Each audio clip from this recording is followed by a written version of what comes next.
So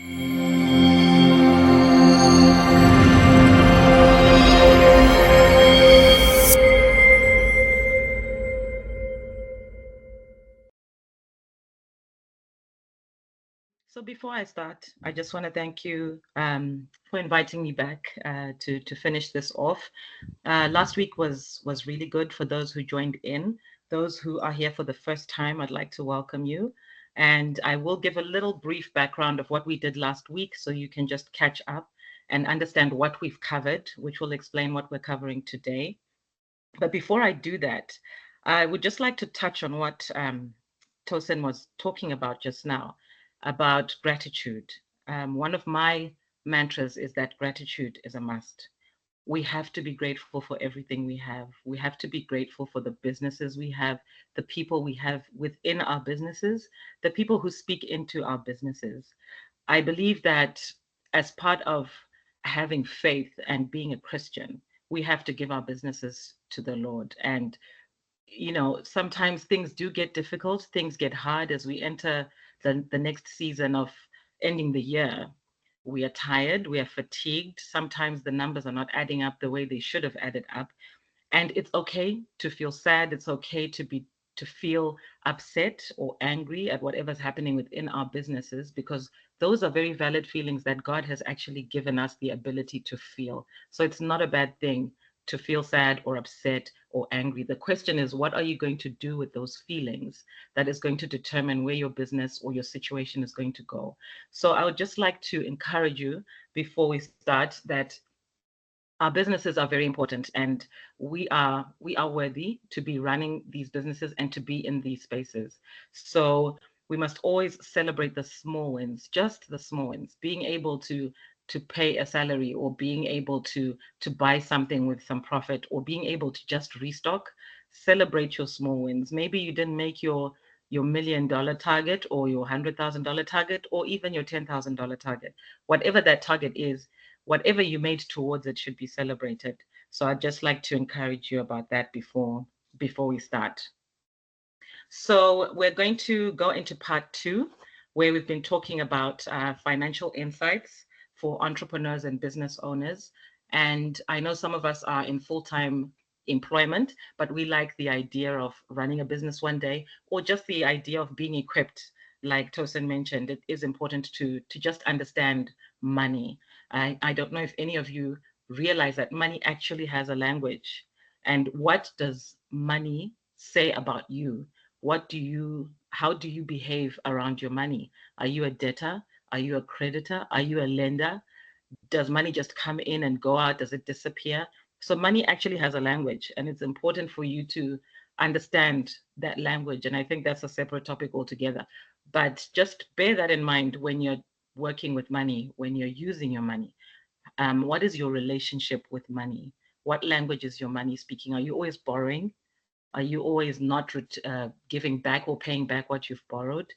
Are you using what you've been given, even if it's a donation, even if it's just someone giving you money? Are you using it well? So money has a language, and let's always remember that when we use money. So last week, I gave an introduction about my journey and my personal experiences, and that I am a finance professional. I've run several businesses, which include a bulk importer of fuel. I've run a microfinance, a dehydrated fruits business. I currently still actively run a consultancy business, and I have managed to sell on a couple of my businesses for a profit in the process, for the businesses that I no longer own and run. And then we spoke about record keeping, which is essential for tracking your business performance. So we spoke about invoices, cash receipts. We spoke about um, documenting everything, keeping records of contracts. We also spoke about cost pricing and understanding how to price our products, if it's a product that you sell or you make, or if it's a service that you offer. We spoke about our profit margins. We spoke about covering overheads. We spoke about fixed costs, which are costs that remain the same regardless of whether you sell one product or not. And then we spoke about variable costs, which are costs that vary, but also contribute to the overall cost of your product. We also spoke about how many, in one of our examples, we spoke about how many cakes we needed to make to be able to cover the fixed costs. And then we also spoke about cash flow in terms of managing our liquidity and understanding the cash that comes into the business and understanding that we need to be monitoring cash. It is extremely important, whether it's cash in the bank or it's cash that is physical cash. Let's be clear about where that cash is from, what cash is for, what are the obligations so that we can manage tax payments, we can manage salaries, we can manage restocking. So cash flow was another important thing that we went through last week. So today we're going to talk about some accounting basics, and I'm also going to address some of the questions that came up in our survey. We did a survey where we asked you what some of the challenges that you have, and I've also taken the opportunity to just address some of those challenges by just giving some strategies and tips. So after the accounting basics, I will go through that so that I can just hopefully speak to most of the people who had those questions last week. So in accounting basics, we need to be understanding fundamentals. Accounting basics involves recording, summarizing, and reporting a company's financial transactions. So what we're saying is we are tracking our income, that's our money in, our expenses, our assets, and our liabilities. And I'm going to just explain a little bit more about those in the next few slides. And this will provide a clear picture of your business's financial health. Why do we need to have an assessment of our financial health? We need that because we need to be able to make informed decisions, because all the information is accurate and up to date, and we are able to tell how our business is performing. So if you don't record any transactions, if you don't track your finances, how are you able to go to the bank to get a loan to buy your fleet of vehicles for your deliveries? How are you able to go and get investment from an investor? How are you able to even bring in more people on board to run this business as it's growing? They'll want to know how it is performing. So keeping these financial records is extremely important, because when you walk into a bank, when you go into a microfinance, they're going to ask you, can we have your records? We want to see how your business has been performing over the last 3 months, 6 months, 1 year, 5 years. When I was in microfinance, we would ask for that information. We'd want to see that someone is actually accountable for the money that they have. If they're going to come in and borrow, and at that time, we were lending anything from $100 to 10,000 or 15,000. Even if you were coming in for $250 US dollars, we would want to know, what do you want to use it for? How are you going to pay it back? Do you understand how to manage that money? And does the business need that at that time? So keeping these records is really important because it makes sure that you're making informed decisions. So some of our key records, we do have many records that we can keep and many reports that we can run. But because I'm trying to make this session easy to understand for anyone at any business level, I'm just going to focus on two of the fundamental statements, which are your income statement and your balance sheet. Your income statement is going to show how profitable you are over a period, and your balance sheet is going to show your assets, your liabilities, and equity at any specific point at a given time. So understanding these statements is extremely essential. And like it's been mentioned, you don't need to go and get a whole degree or a whole qualification to understand. You just have to make the effort to learn. There are so many tools that are out there that allow us to learn different things. Even with the introduction of AI, there are so many free courses on LinkedIn.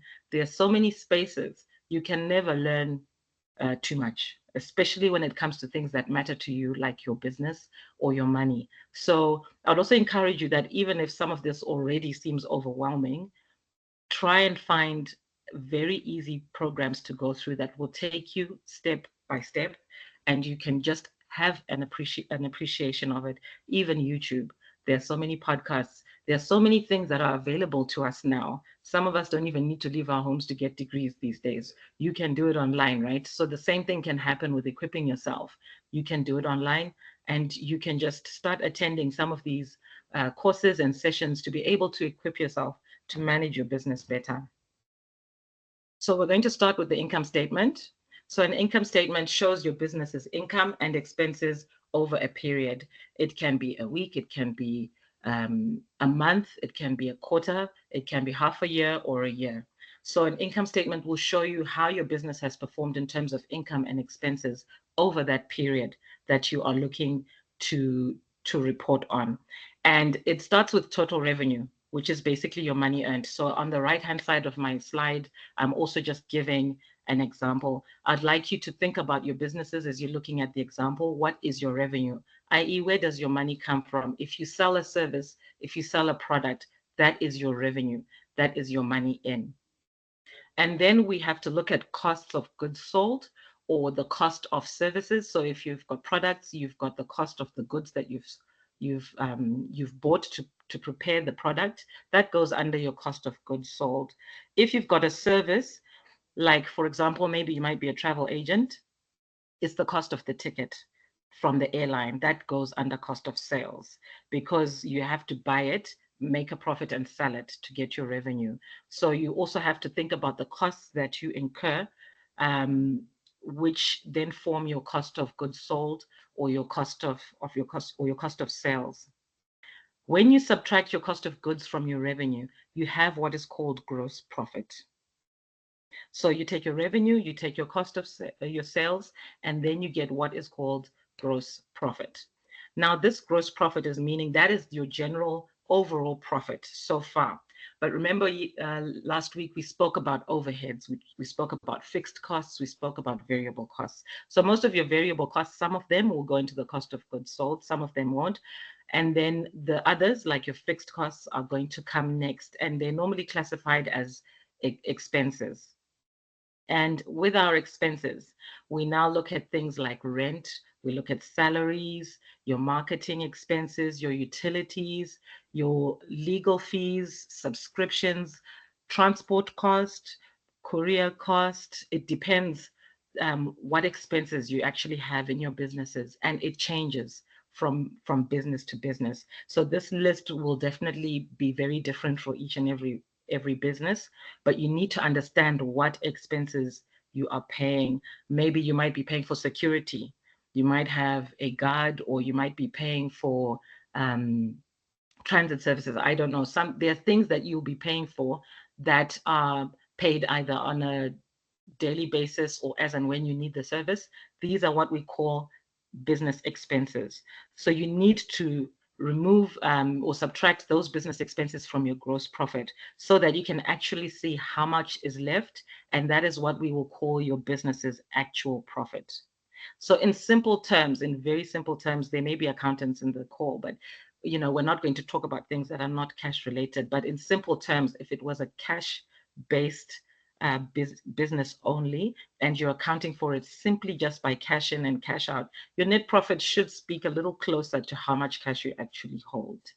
That's just in very broad terms. I won't get too technical about it, but that's how you look at your net profit, and that will tell you how much your business has made in terms of profit over a period. So a healthy way of recording these transactions or monitoring these is at least to have a monthly assessment of your income statement.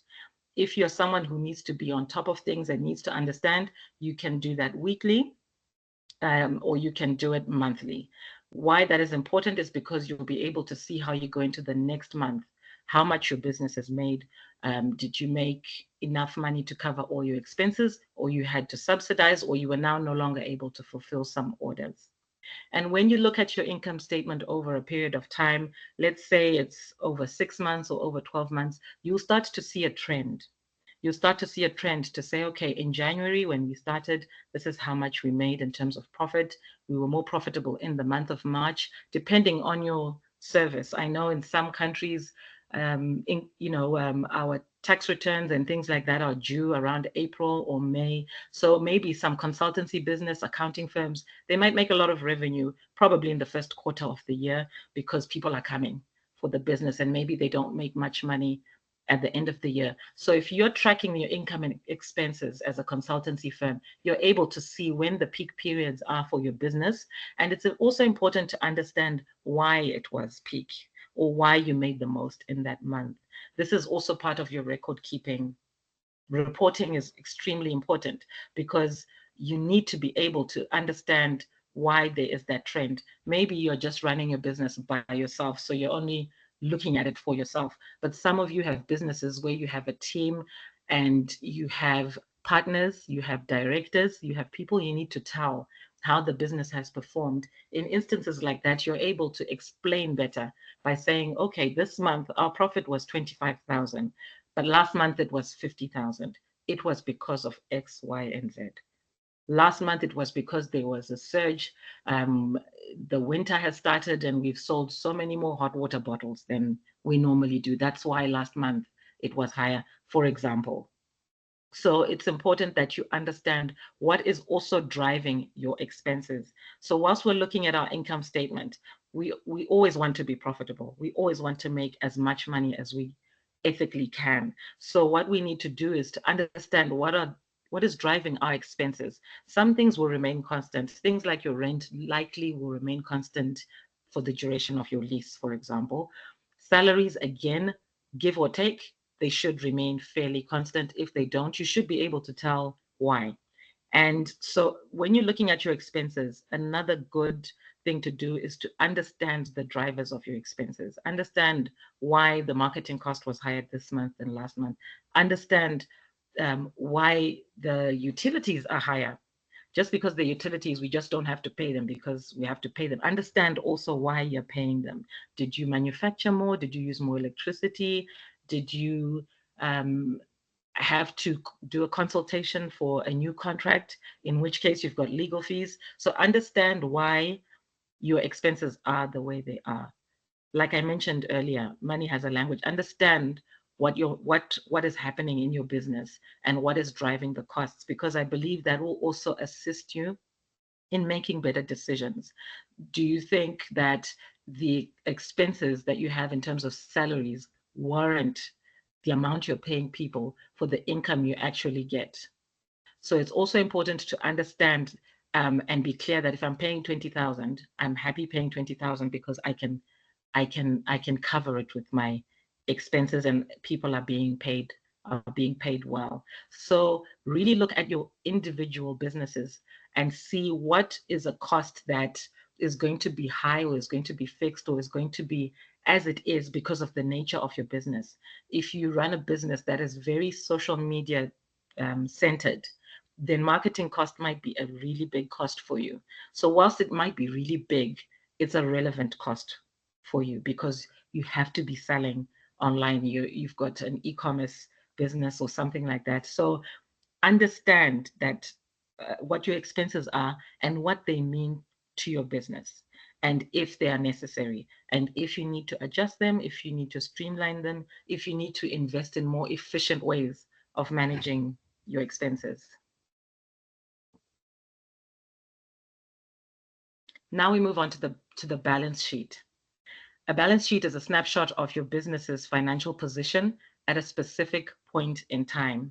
So normally when we report balance sheets, we report a balance sheet as at a certain period. So a lot of us who are in the finance industry are very busy at this time of the month because we're closing off the month and we're going to be reporting, and our balance sheet is going to be as at November the 30th, as at December the 30th. So your balance sheet is a record of your financial position at a specific point in time. It's going to show what your business owns. So your assets is what your business owns, what it owes in terms of liability, and the difference between the two is called equity.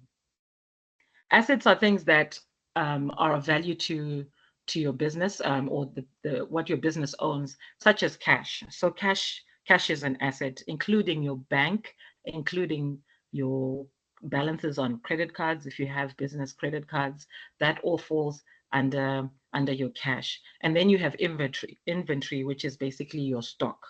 That is an asset because if you are going to sell your stock, you're going to get cash in return. So it's classified as an asset because that's something you own. And also equipment. So that's your vehicles, your cars, property. Those fall under all under assets. And like I mentioned, cash is made up of actual cash and money in the bank. Liabilities are what your business owes to other people or other companies, such as loans. So your bank would be your creditor. You would owe the bank. So that would go under liabilities, and your accounts payable. Excuse me. Your accounts payable. So your your vendor suppliers, like maybe your internet provider, people that you just owe money to, but you haven't paid for them in cash at that point in time, they fall under your accounts payable. And then equity represents the owner's stake in the business. So if you take your assets less your liability, it basically represents the owner's stake in the business. Again, without being too technical, this is basically a shortened summary of what a balance sheet is. So the basic equation is assets equals liabilities and equity. So the importance of financial records for entrepreneurs. Accurate financial records are essential for your success, your income statements and your balance sheets. If you were to go and borrow money, or you want to go to your bank and get assistance in getting a loan or even a grant, you're pitching for a program, you're pitching for something, they're going to ask you for your financial records. And your financial records are your income statement, your balance sheet, and a cash flow statement normally. Sometimes they ask for it, sometimes they don't. But these are the basic two things. When we look at your income statement, we want to see how much money you make over time and how much money you've made over time. And then your balance sheet will just give us an idea of the financial health of your business. So it's going to help you make these informed decisions. It's also going to help you track your progress to see how you're doing. Are you improving? Are you going into a loss-making season? What is happening with your business? And also to secure funding.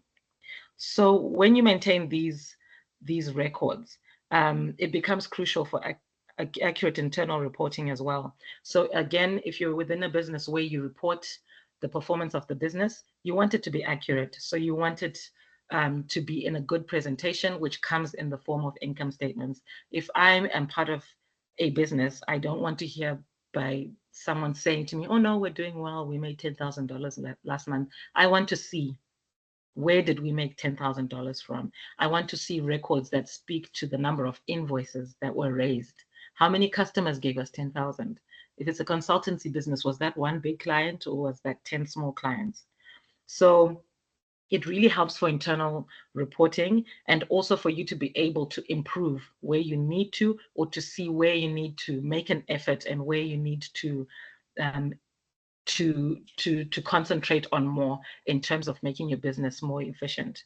And when we report for our tax to our tax authorities, in some countries we have to get tax registration certificates and to be able to trade. And to be able to do that, you need to be able to tell them how much money you've made. Sometimes you're paying the value added tax or the good sales tax. Again, we need to be maintaining financial records because this is going to be important.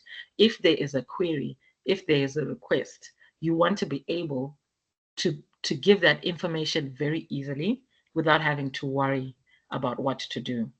And then also we avoid penalties. So once you are recording your transactions, your bookkeeping, you are keeping all your records, you're keeping all your receipts. So it's also important to keep your receipts. It varies from country to country, but normally they request that you keep financial records from anything from maybe 5 years to 7 years before you destroy them, or before you're needed to keep them as a compulsory measure. So to avoid penalties, let's keep our records. Let's file our records. Let's have a file for receipts, a file for invoices, in order, however you set it up with yourself and your business. but keep your records so that you also avoid penalties, because by the time the taxman comes and he's asking for reporting, sometimes he'll say, I need it in 7 days, or I need it in 14 days. And failure to do so, you get a penalty. Or sometimes you get charged the penalty in error, and now you have to prove that you didn't make the error. You have to provide your financials. Next, Sorry, Ben, can you go on mute, please? Getting some feedback from you. Okay, thank Sorry. you. And Samuel, please turn off your video, please. Please turn off your video, Samuel Anand. Thank you. Thank you. So next, we're going to talk about using accounting software to maintain our financial records. We have different levels of understanding of systems, of technology, and of finance. So it's important to find something that is going to be suitable for you first, suitable for your business, and the level at which you're running your business. So you can use different accounting softwares. There are so many out there. I mentioned a few last week. There is Xero, there is QuickBooks, which is extremely popular. There is Sage Online. There is Wave. I mentioned Wave. Wave is an app, and Wave is free.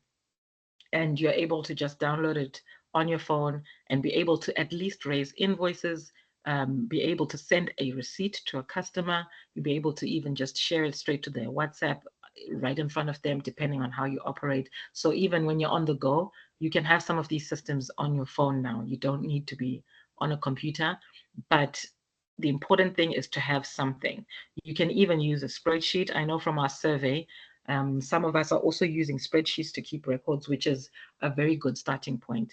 It's important to track it somehow. So you can use Excel, you can use Google Sheets, because once you're reporting again, when you need those records, you need to be able to access them easily. So if it's a spreadsheet, you can have a daily one where you're just literally writing down every transaction that has happened in the business, money in, money out, even just as a basic. Some of these systems, the good thing that is now available with some of these systems is they've made it so easy for us to understand their systems by providing free training. Most of the time they do provide training when you sign up for them. I know QuickBooks does it, Sage does it. When you sign up, you will go through basics, even just as basic as how to set up your details, how to set up what you want your invoice to look like. So just take time to go through it. If you do not have time, if you do not want to do that, or you don't have the capacity to do that, but you have the capacity to get help, then you can hire a bookkeeper, or you can hire someone, or speak to a friend who might be able to help. I believe also there are people that are prepared to help, to give you advice. Sometimes it's just reaching out and asking the best way. One of the ways that I actually started my consultancy business was I was helping people, and I was asking, oh, if you need help with your bookkeeping, I'm happy to come in once a month, and I'll just help you put everything together so that you're able to do your reporting to the tax authorities.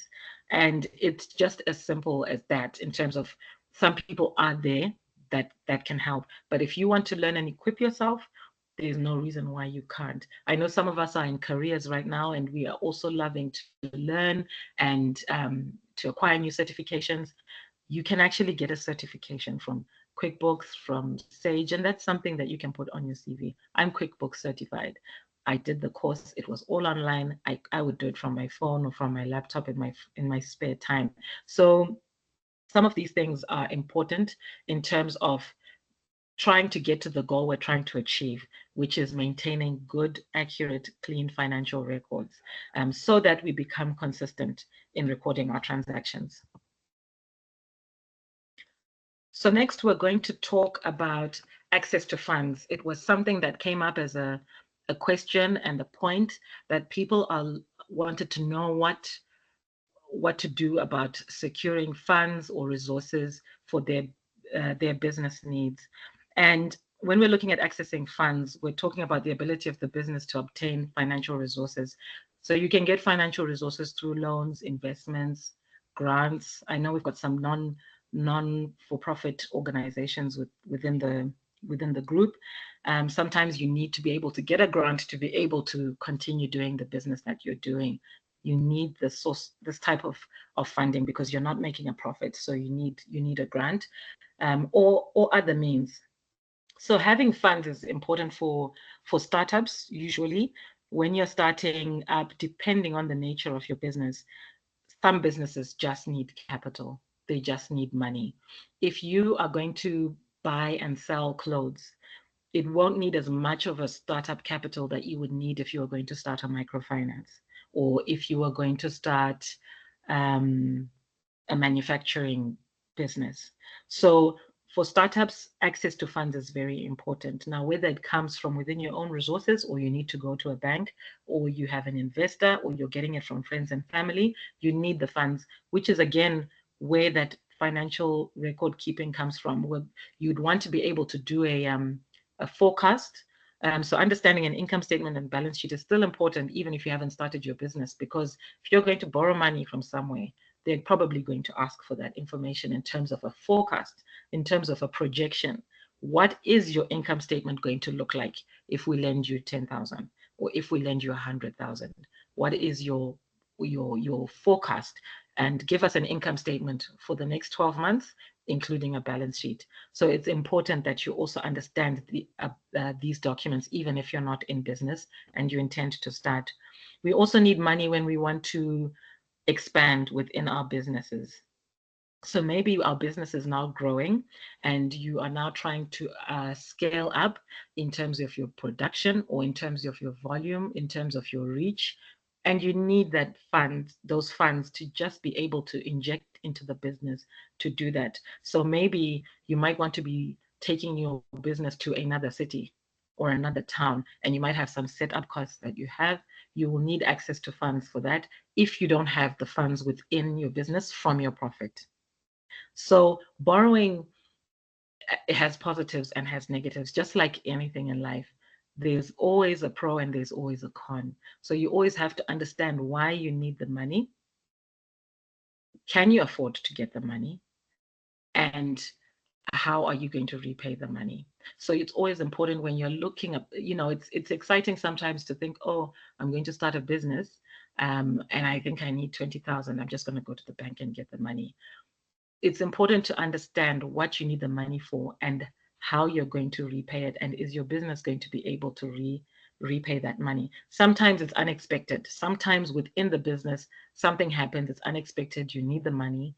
Again, even if you go and borrow for an unexpected expense, really try by all means to make sure you understand if your business is able to repay that money, is able to cover those funds. We should not go and borrow money just to just use flippantly within our businesses.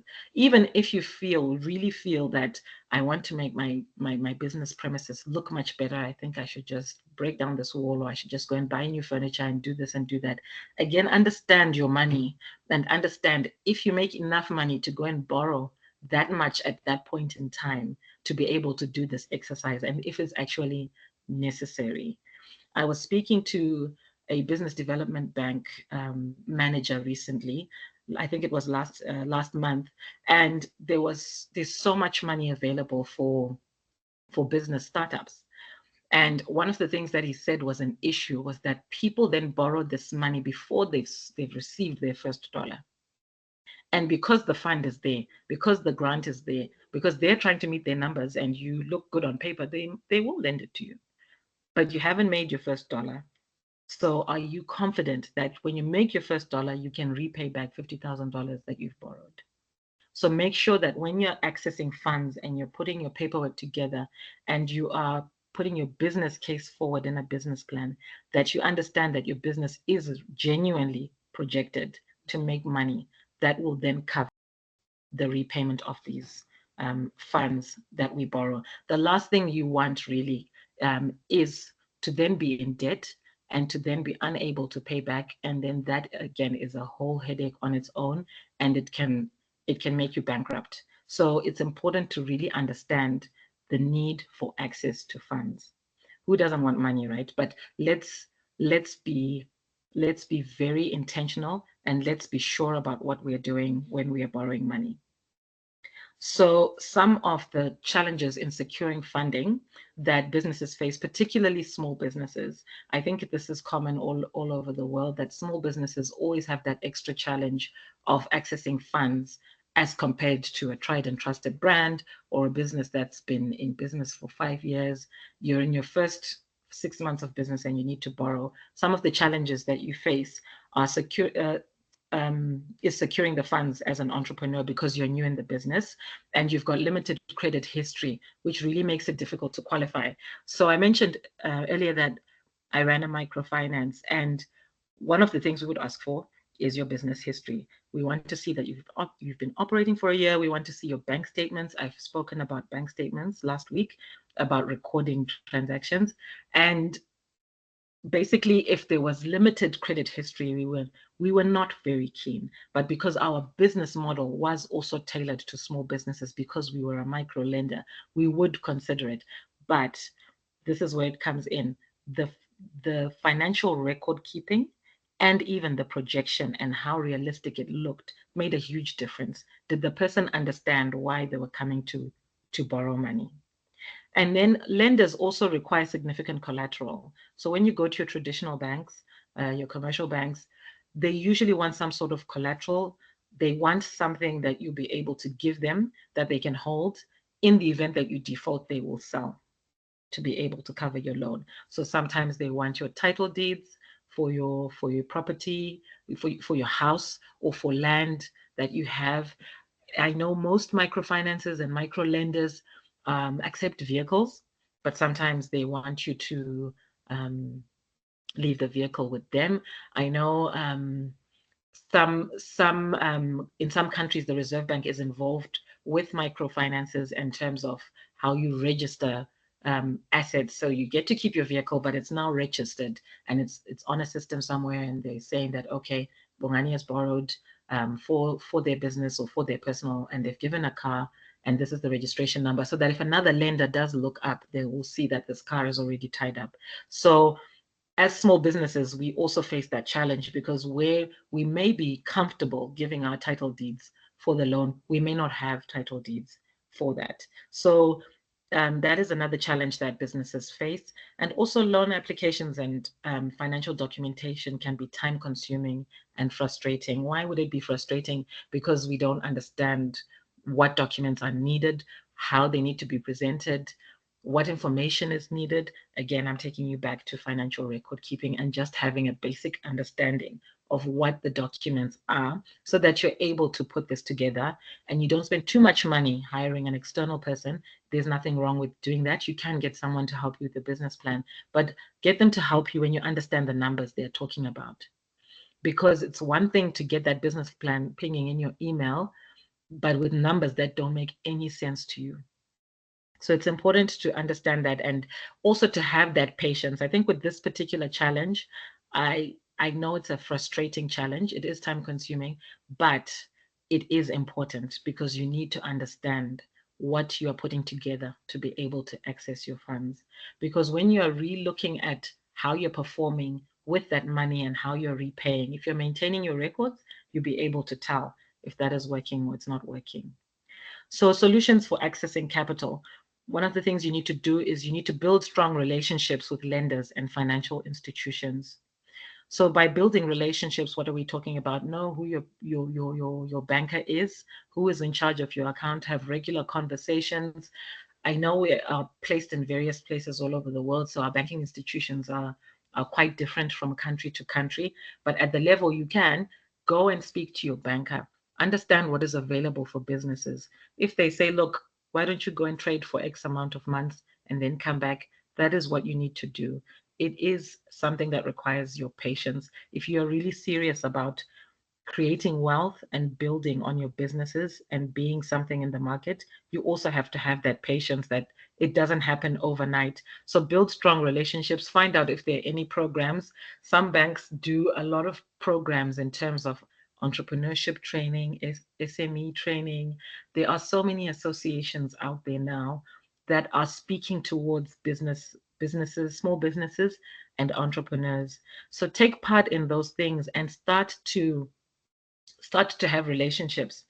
I've been to quite a number of networking events and workshops where the workshop is actually sponsored completely by a bank, which means that they know you need to borrow, but they want to make sure that you are equipped. So some of these courses, some of these trainings, they are not in vain, because they are actually trying to equip you.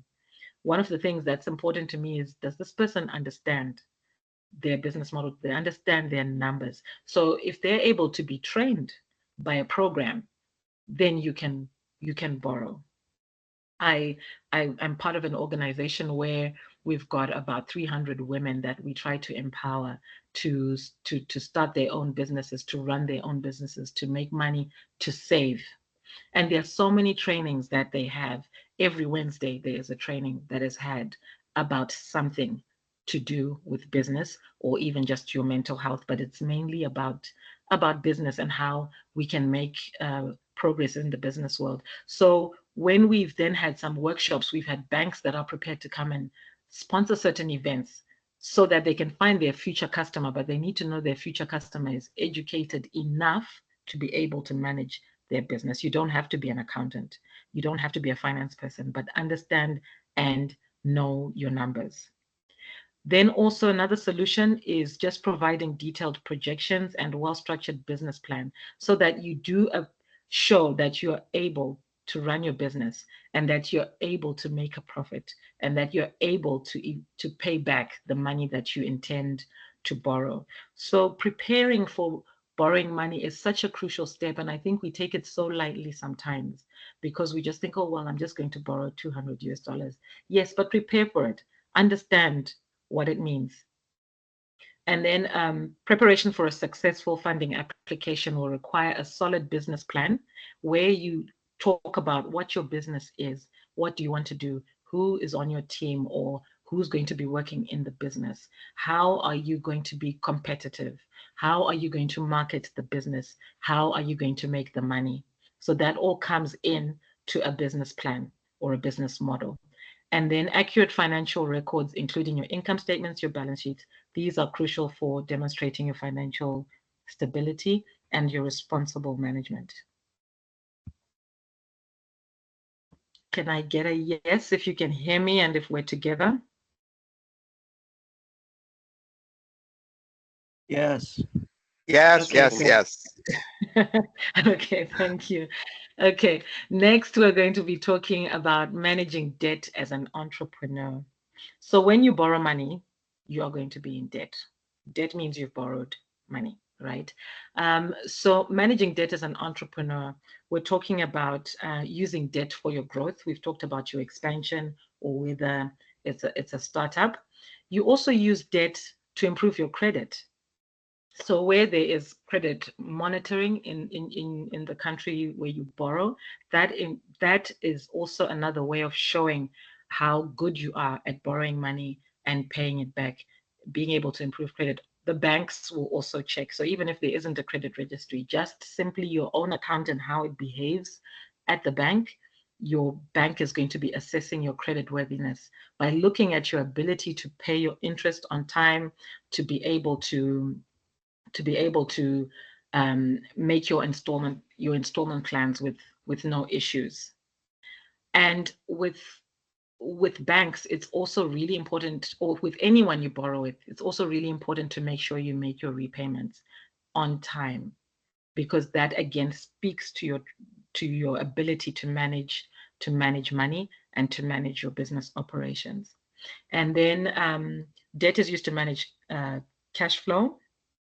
So you can use your excess cash flow to service your debt. So that extra profit, that net profit that we spoke about, when you've sold something and you've made a profit and you've met your major expenses, that extra surplus is used to service your debt.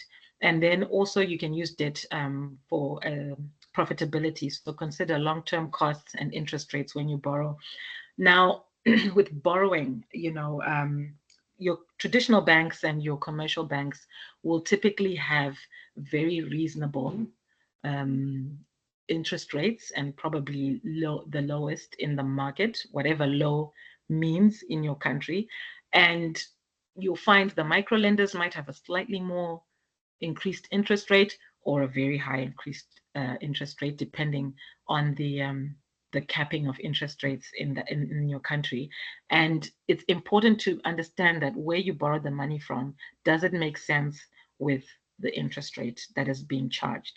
Because if that doesn't make sense and 50% of what you're borrowing or 40% of what you're borrowing is actually going to be paid back as interest, you have to be very careful. So make sure you seek the right information. Make sure you are not excited too much by the fact that someone is prepared to give you the 15,000 or the 20,000. Understand what the interest rate is, what it means for you, because the interest rate could be applied monthly. Can your business actually make that as a minimum plus the repayment amount, the principal amount? So make sure you really research and you compare and you look in the market and find a model that is suitable for you. Sometimes you do need something that's short term, and that's fine, or sometimes you need something long term. So make sure you make an informed decision. Use your bank manager or your account manager to explain to you as much as you can, so that you don't go down the rabbit hole of borrowing and then you fall off your chair at the end of the month when you get your direct debit out of your bank and you are like, I don't know, I didn't know it was going to be this high. So it's really important to understand. And whilst we're talking about banks, I would like to also encourage people to bank money when they can. I know in some economies it's not possible, but again, how does the bank know how much money you have if you do not transact through a bank account? So sometimes you might need to just transact, even if it's going to come out very soon through salaries, through bills, but try and make it a habit to have some sort of history within your banking. So as much as banks will ask you for, particularly banks will ask you for the financial statements, the first thing they're going to do is also look at your account and see how you've been transacting. And if you've been depositing just 100 there, 100 there, and now you're at their doorstep wanting 15,000, they're going to wonder how that's going to work, and they're going to ask you where the other money is. So it's important that your financial records also speak to what you're doing in your bank account. Make sure when you bank, you put clear references of what the money is for, whether it's general banking from sales, is it or who it's from, so that again for that record keeping, and even when you're reporting or you have any tax issues, you're very clear about the deposits that are going into your bank account, and the bank doesn't think that there are funny things happening in your bank account, because there's never any narrative and they're just huge sums of money, but it's not clear what it is. So please make sure that you do your banking responsibly where you can and when it's possible. So with grants and funding options, we do have quite a few things available to us. There are government grants. So again, depending on your sector, depending on your business type and model, look into what opportunities are there from the government. There's usually, more often than not, there's usually a ministry of some sort which is just tailored for businesses and small businesses. Understand what opportunities they're able to offer you. You probably find with government grants, they've got really good interest rates, really good long repayment periods. So do your research and look into what opportunities are available from government grants, if that's a space you can access for the type of business that you have. Some people do crowdfunding, where you look to your community for support, for funding. Small business loans are available from your traditional banks or your microfinance loans. And I've just emphasized that because I want us to, again, think about issues of interest rate and your ability to service that loan. With microfinance loans, they're typically short term. So again, if you borrow that kind of money that is really large for your business, are you able to pay that back in a short period of time, or do you need to go to a traditional bank? And then there are business incubators. So you seek mentorship and funding from incubators, innovation hubs, associations that provide business training, but that partner either with the government or they partner with funders. So sometimes you have your funders like your World Visions and your USAIDs. There's certain NGOs that come into certain spaces and they have funding available for specific things. So again, when you go to business incubators, they might partner, or some embassies do that a lot. They also fund business programs within the country they are resident in. And pitch competitions. So sometimes there are competitions where you can enter, and again, business incubators, banks do that. They hold competitions and you can compete for funding and recognition. I'm very proud to say with my dehydrated fruits business, we managed to pitch for Old Mutual, which had a value creation challenge where you had to explain what you would do if you were to win $10,000. And you then went through a series of sessions and we managed to compete, and we did win some money. And I recall that money was then used to build a solar dryer in our backyard, which then allowed us to increase capacity. That money had no strings attached to it. It was literally just going in, pitching, going through some training and incubation, and then we managed to successfully win something, and we did something constructive with it. We did what we said we would do with it, and we built a solar dryer. Then there's private equities, secure funding from private equity firms. Again, depending on your business model, you would then need to research that into more detail, and also look at angel investors. So you really pitch to high net worth individuals who might want a stake in your business, or who want to just invest in your business or lend your business. So again, you can look at those options and see what works for you. So with some of the topics that we spoke about, I know exchange rates was an issue that was raised. So I just wanted to point two things that we can talk about when we are in a country with a volatile exchange rate. You need to know your risk. So check how your currency changes affect your deals.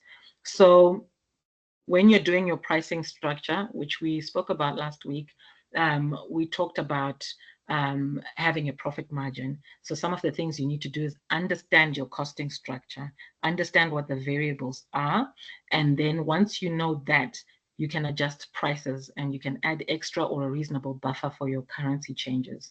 I think without, again, getting too technical and too deep into it, those are some of the things you can look at when we're talking about managing exchange rates.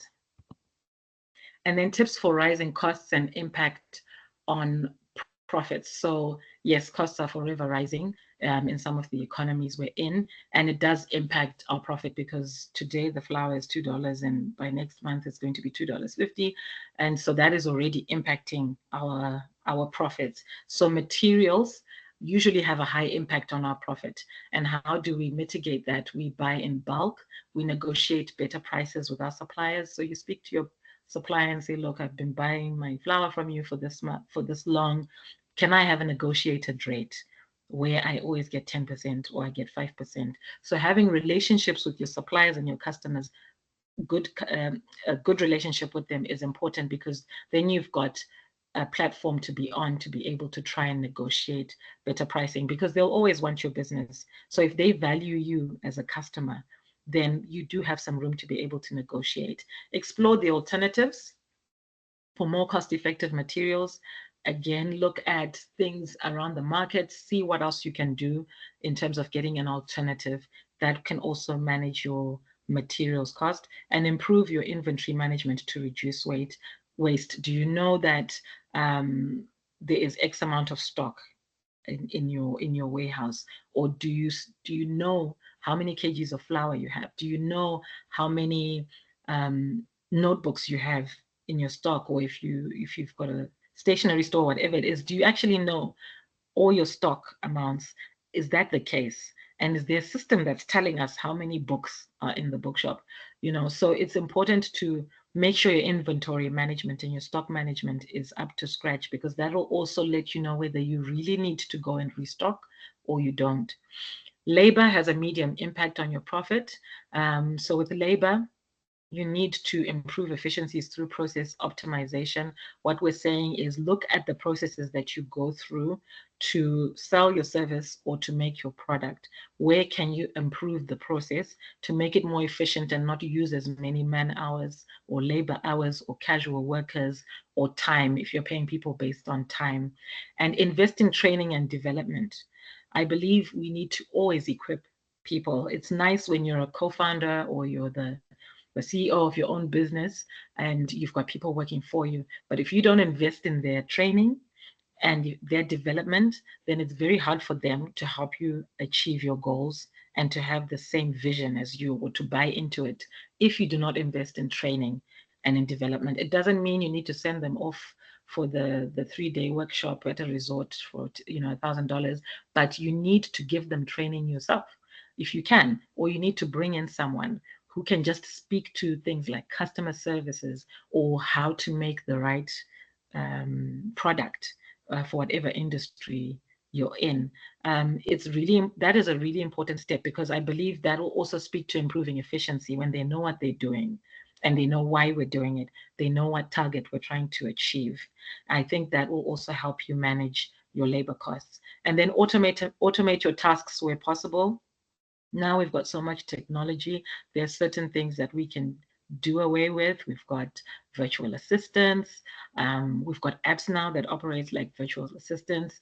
There's so many things that you can try and consider within your workforce, that where you can see where you can reduce it by automating some of the tasks. Again, if you get an accounting system, you could reduce the amount of writing that somebody is doing when they're capturing information, and it's simply taking a picture, uploading it, and clicking 2 or 3 things in the system, and that's it.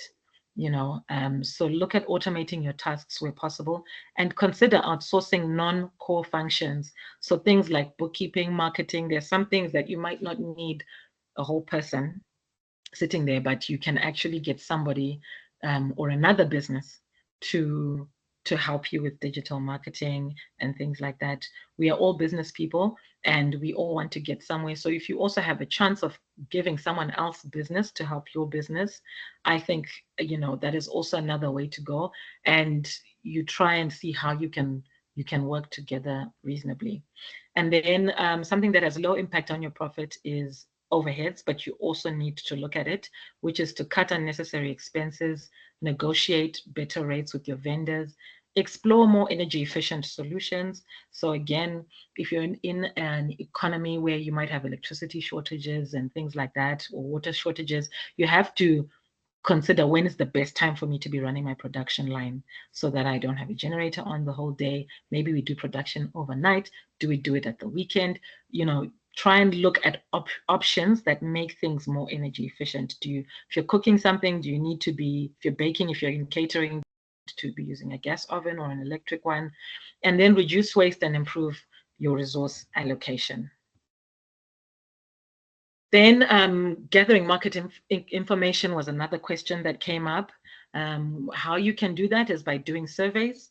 You gather information on your customer preferences and needs. You can use things like SurveyMonkey. You can use Google Sheets by just doing a survey and just hearing a little bit about what your customers want or what they need. Are they prepared to pay $100 for a cake, or is $20 the majority? So look at what your customer preferences are by doing surveys, or even just asking within groups. I mean, we did it for this call. We did a survey and we just put it in the group and we asked people to answer, and we got some invaluable information from there, because that then helps you make better and more informed decisions and tailor make what you need to do if it's applicable. And then looking at your competitors. So do your competitive analysis, analyze what your competitors are doing in the market. So if you are going to be selling beauty products and it's a brand that is well known, look in the market and see what everybody else is selling that product for, because you need to then see whether you are pricing it correctly. Are you below the market? Are you above the market? Do you want to be above the market? Which is not a bad thing if that is what you want, to be at a premium. Understand where you're pegging yourself compared to to the market so that you see how you rank, and then also see what your competitors are doing. I'm forever stalking my competitors and just looking to see, okay, what are they doing? How are they doing it? Okay, let me just see what they say about this. How did they approach this issue? So doing competitive analysis is really useful. And focus groups are another thing that you can do. You can try and get a group of people together, maybe a target audience. So maybe you want to start a boutique, a clothing boutique. You can maybe get a group of people and just ask a few friends or family members to say, look, I want to open a beauty boutique. I just want to hear what people want to wear. Do you think people will have time on such and such a day to just come and we just talk? And you just ask people and you find out what people's concerns are, and people will tell you about the way jeans fit or the quality, and people want things from this country and not that from that country. And then you actually get to understand from your actual intended customers what they would want. And then social media and reports. So look at trends, monitor the market reactions, and just look at things that you can implement so that you can boost your product and your service. Then the ideal business structures for entrepreneurs. Some people didn't know what was an ideal business structure for them, so I've just summarized them here. We've got, when we talk about a business structure, we're saying what the legal entity would be for your business. So you can look at sole proprietorship. In some countries, it's sole trader. You're called a sole trader. So that is really simple to set up, and it's just linked to you. You're usually working on your own. So usually you're a consultant, you're a plumber, you're a carpenter, you're a hairdresser, you're someone who works on their own, basically, and you would register under sole proprietorship. There are partnerships where there's shared responsibility and resources between 2 or more individuals. So that will require a formal agreement that we are going into partnership to set up this legal company called X Private Limited, and you have to have an agreement that speaks to that. Then there's a limited liability company. Again, it combines the benefits of it basically combines the benefits of sole proprietorship and partnership, but with a limited liability protection. And then a corporation in some countries, so it's more complex structure, but it has a more strong liability protection when it comes to the assets and your personal liability, but it also involves a lot of regulation and compliance in terms of reporting and tax and the legal side. So that's always something to consider. So you always have to look at what your business is, the stage at which your business is. So sometimes you might be a sole proprietorship, but you are growing. You're now getting to a stage where you're employing people. You might want to step up and become a limited company, a private limited company, and your long goals will be a corporation. So you have to also assess, and all these also come with various costs which come with setting up the business. And then we look at business operations efficiency. So to operate efficiently as a business, we need to plan, set goals, set targets, set budgets, and assign things to people if you can, if you've got people who are working for you. Monitor progress performance and make changes to address any problems. So make sure you have a good handle on your business operations and where things are. Get the right people for the job. I've always heard, and I truly believe that you can actually hire someone who's smarter than you, because I think it's important that you get the right skills. So for me, I am not really a salesperson. I'm a number cruncher. I like looking at the numbers. I like being in the background. So marketing is really not my thing. And so I would probably look for a very qualified marketing person if I was to run my business, because it really is not my space. And selling things is not my space. So it's important that you also hire the right people, because again, that improves processes. You're not training a lot, but there's also nothing wrong in training someone from a green state to take them to where you want to get to, if you have the skills for that thing that you're training them for. But look at your staffing, and then ensure that the things that you've assigned to your teams are distributed appropriately. Just because Bongani works faster than everybody else, it doesn't mean that you need to give her everything. make sure you're giving everybody the right amount of work so that we can be efficient. Because guess what? What will happen is there are two people who are not doing much, and Mohani is working from 9 to 8 every day trying to get the assignments done. So you think they're a hard worker because they get it done, but it's slowing you down because something that could have been done by midday is being done at 8 o'clock. And then direction. So tell your employees what they need to do, and also announce where you can the extent of your vision and where you want your business to go. Because if you don't speak to people about you wanting to be the market leader for the best boutique in a particular area that sells quality products, they won't think that way and they won't speak that way to the customers. They won't even use the word quality if you don't tell them that quality is one of your values or one of your targets. So in conclusion, we're going to talk about the next steps. So I need you to apply the knowledge that you've learned, implement the strategies that we've discussed, research the strategies we've discussed, and get a better understanding of what is available to you and what you need to do. I would like to encourage each and every one of you to just go back and think about your businesses and think about what you are trying to achieve. Write it down, tell someone, be accountable. And say, you know, look, David, I really feel like I want my business to really be making between 100 and 200,000, you know, next year. And this is where I'm going to. It's also something that's really good for us to be accountable to one another, because we can then hold each other accountable to say, hey, it's mid-year, how far are you? What challenges are you facing? So seek support, utilize mentorship and networking. I have had amazing mentors in my life. And I still do. And I've even made new ones in the last 2 or 3 months. It's just important to be around like-minded people and network to help you understand that you're not in business alone, and that people face the challenges too, but also people celebrate the wins as well. So seek support and utilize platforms and access to opportunities, because you know that one conversation or that 6-month journey can really take you from a different mindset, and be able to go. And just as a testimony, I had a mentor that was assigned to me in 2014 when I won the business award that I shared with you last week.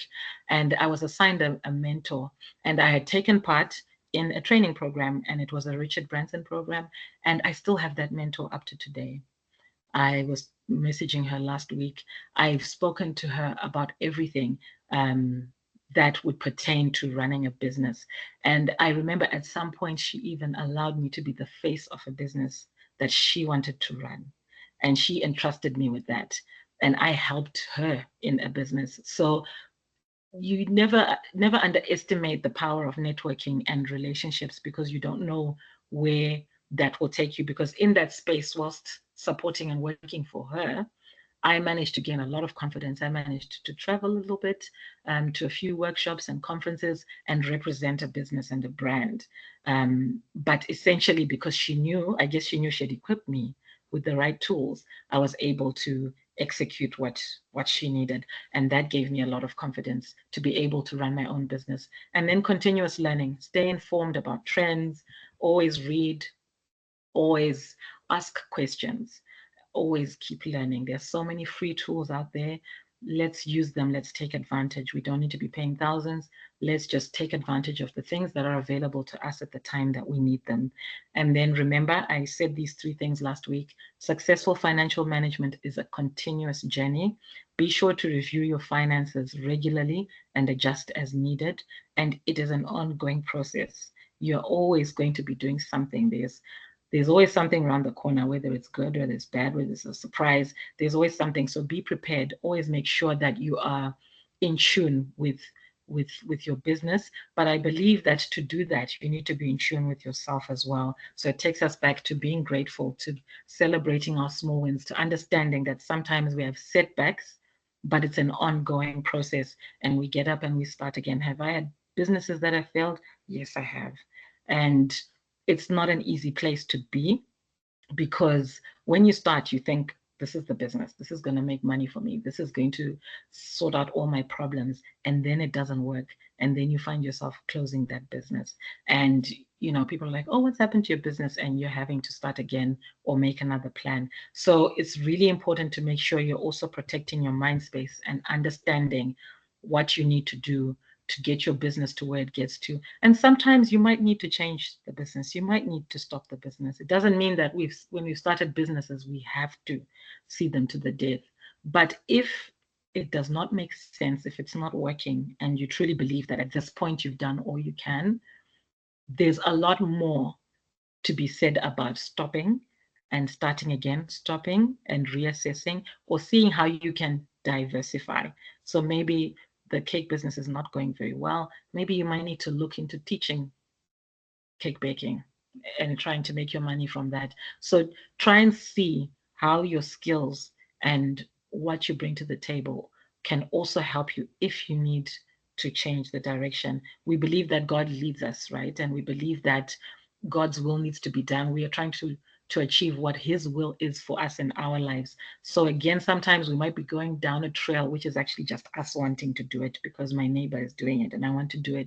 But is that what God wants for you? So let's also seek God and seek what he's saying when we are running our businesses, when we're about to start our businesses. Let's pray for our businesses. And I was really, I guess I've been very grateful for the prayer sessions that have happened as we start the meetings. It's really just a nice way to set the tone for us when we're thinking about our businesses and setting the right mood. So with that, I'd like to thank you and hand over back to Tosin. I'm done. My contact details are on the screen. And thank you very much for tuning in.